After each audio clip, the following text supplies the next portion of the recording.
Berikut adalah seekor siput dan sebuah jamur. Siput bergerak dalam lintasan lurus menuju jamur. Bagaimana menganalisa gerakan dari siput ini? Dalam hal ini, kita membutuhkan sistem koordinat dan alat ukur waktu. Pada waktu tertentu, siput mencapai titik tertentu. Kita bisa menandai posisi ini sebagai sebuah titik. Pada saat T sama dengan 0 menit, siput berada di X sama dengan 0 cm. Anggap saja panjang satu kotak adalah 1 cm. Pada T sama dengan 1 menit, siput berada di X sama dengan 4 cm. Pada T sama dengan 2 menit, siput berada di X sama dengan 8 cm. Pada T sama dengan 3 menit, siput berada di X sama dengan 12 cm. Dan seterusnya hingga siput mencapai jamur. Ya, jadi berdasarkan video tersebut dapat digambarkan sketsa seperti berikut.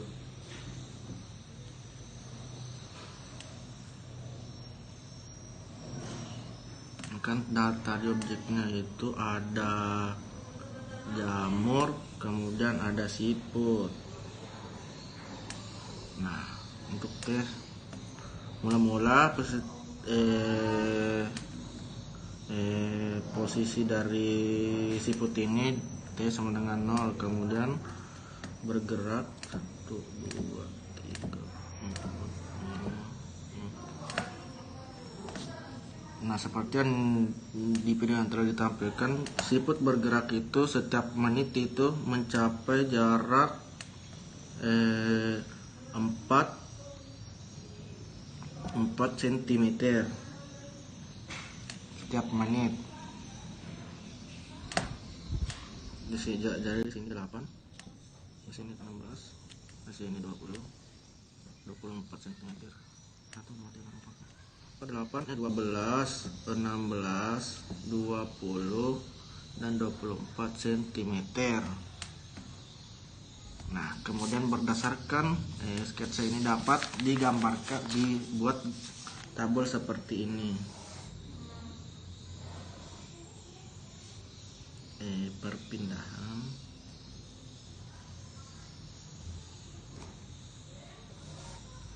kemudian waktu. Perpindahannya tadi tuh setiap menit itu kan tadi 4 cm, jadi perpindahannya 4 cm setiap 1 menit, 8 cm.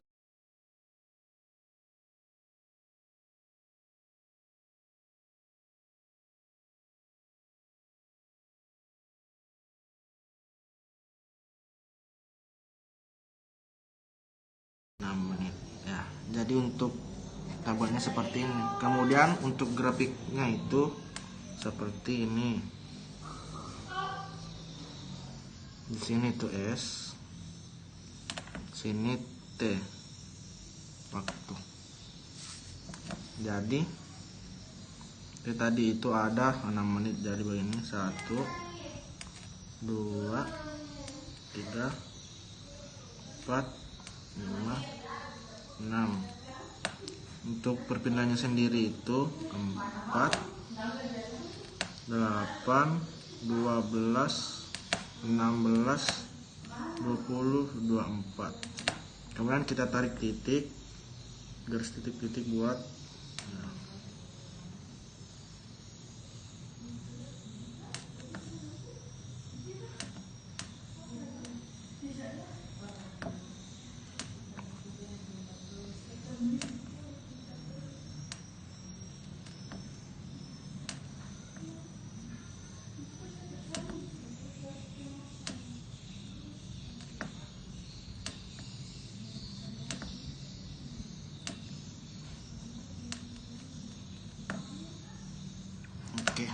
kemudian kita tarik garis dari titik 0 karena posisi awal siput tadi itu mula-mula di 0. Tarik garis. Nah, ini adalah P meter per second. Oke, Oke, kemudian untuk kecepatannya itu sendiri seperti ini. Nah, untuk menghitung kecepatan siput itu sendiri seperti ini. P sama dengan delta S per delta P. P1. Jadi 4 dikurang 0 per 1 kurang 0 sama dengan 4 cm per menit. P2 sama dengan delta S2 per delta T2 sama dengan 8 kurang 2 per 2 kurang 8 kurang 4 2 kurang 1 sama dengan 4 per 1 sama dengan 4 cm per menit. Begitupun seterusnya sampai dengan P6 karena merupakan gerak del B, jadi setiap kecepatannya itu sama. Nah, itulah penjelasan sedikit mengenai video tersebut ya. Terima kasih.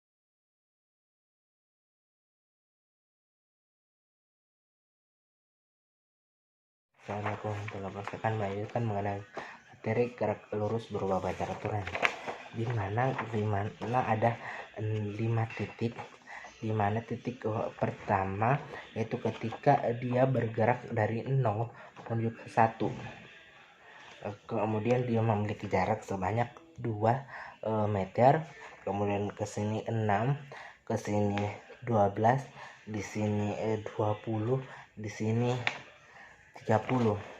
Kemudian dari data tersebut dapat disajikan sebanyak begini. Dari waktu 0 atau titik koordinat 0, dari waktunya belum bergerak, dia memiliki perpindahan sebanyak 0. Sedangkan titik pertama itu 2, titik waktu kedua itu dia memiliki perpindahan sebanyak 4. Pada waktu menit ketiga dia memiliki perpindahan sebanyak 6, sedangkan waktu menit keempat atau 4 second dia berada di perpindahan 8, sehingga grafik yang terbentuk berbanding lurus. Ketika terus bertambah menitnya, dia akan bertambah juga perpindahannya. Nah, dari grafik itu dapat kita sajikan perhitungannya sebanyak itu, dimana ketika dia posisi kecepatan 0 atau berada di titik 0, maka kecepatannya juga 0. Nah, ketika dia bergerak atau berpindah, di mana F1 meter, rumus itu jarak per waktu, di mana jarak titik ini, jarak titik ke sini itu dimana kita harus kurangi 2 dikurang 0, itulah jaraknya, sedangkan waktunya itu dalam 1 menit. Begitu pula untuk kecepatan di titik kedua, dimana jaraknya itu ada dikurangi ini dikurang dengan ini, itulah jaraknya. Kemudian waktunya adalah kita juga kurangi 2 dikurang 1, karena kita hitung kecepatan di titik ini, karena di sini 2 menit berarti 3 menit, berarti kita harus kurangi 3 dikurang 2, jadi kecepatannya 6, di kecepatan ketiga, keempat itu 8, kelima itu 10. Kan pasti. Oke, selanjutnya itu gerak vertikal dan gerak jatuh bebas. Nah, di mana gerak vertikal di sini ada dua, yaitu gerak vertikal ke atas atau menuju ke atas atau titik maksimum yang ditempuh oleh benda adalah H maksimumnya. Sedangkan pada gerak jatuh bebas menuju ke bawah, dia akan menuju ke gravitasi, di mana kecepatan gravitasinya itu sama semua, yaitu minus 9,8 per meter sekon kuadrat. Dimana kalau gerak vertikal ke atas itu dia benda akan diperlambat, sedangkan gerak ke bawah itu gerak benda akan dipercepat. Kemudian dimana V0 dari benda itu akan bernilai positif jika gerak vertikalnya ke atas, sedangkan vertikal ke bawah itu V0-nya bernilai negatif. Sedangkan gerak jatuh bebas dia itu menuju ke bawah dan jatuh menuju ke gravitasi, tidak memantul. Adapun contohnya seperti ini konsepnya, dimana yang saya tadi bilang gerak vertikal atas, dimana sebuah benda ini akan menuju ke atas dan titik maksimumnya berada di ketinggian maksimum benda tersebut, kemudian akan memperlambat kecepatan tersebut dengan kecepatannya itu kecepatan ketika dihamak itu sama dengan 0 meter per sekon, dan V0 nya akan bernilai positif dan gravitasinya itu bernilai negatif, yaitu 9,8 per meter per sekon kuadrat, sedangkan atau bisa dibulatkan yaitu minus 10 meter per sekon kuadrat. Bisa dilihat konsepnya. Sedangkan gerak vertikal ke bawah, dimana dia itu menuju ke bawah dan mempercepat, di mana gravitasinya sama 9,8 meter per sekon kuadrat dengan atau minus 10 meter per sekon kuadrat. Gerak jatuh bebas di mana menuju ke pusat gravitasi, di mana gravitasinya sama 9,8 atau 10 dan bernilai negatif. Sedangkan rumusnya itu sama dengan GLBB, hanya nilai X yang diganti dengan Y dan A diganti dengan gravitasi. Dapat dilihat perbedaannya.